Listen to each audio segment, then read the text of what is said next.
సరళ రేఖా మార్గంలో 10 metre per second వేగంతో ప్రయాణిస్తున్న 1 కేజీ ద్రవ్యరాశి గల ఒక వస్తువు 5 కేజీల ద్రవ్యరాశి గల నిశ్చల స్థితిలో ఉన్న చెక్క దిమ్మెని ఢీకొని దాన్ని అతుక్కొని తరువాత అవి రెండు అదే సరళ రేఖా మార్గంలో కలిసి కదులుతున్నాయి.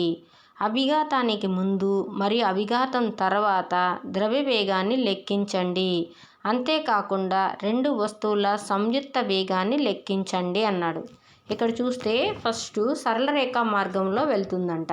సరళ రేఖా మార్గంలో వెళ్తున్నప్పుడు 1 కేజీ ద్రవ్యరాశి గల వస్తువు ఎంత వేగంతో వెళ్తుంది? 10 మీటర్ పర్ సెకండ్ వేగంతో. సో మొదటి వస్తువు m1 అనుకుంటే దాని ద్రవ్యరాశి 1 కేజీ. అది ఎంత వేగంతో వెళ్తుంది?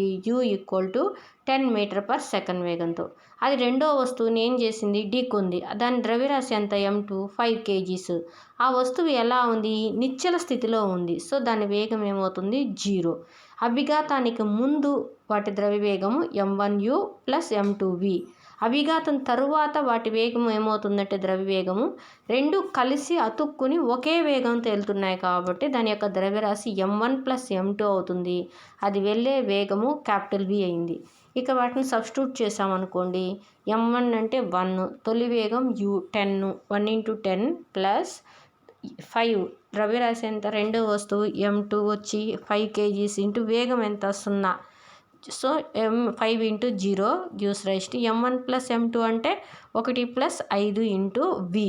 5 × 0 0 అయిపోయింది. So 1 × 10 10 = 6v.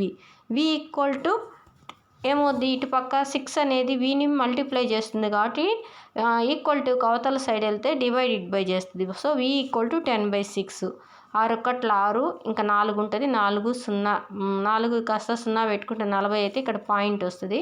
6 × 36 మళ్ళీ 4 0 6 × 36. సో వేగం ఆ రెండింటి యొక్క ఉమ్మడి వేగం ఎంత అయిందంటే 1.66 మీటర్ పర్ సెకండ్.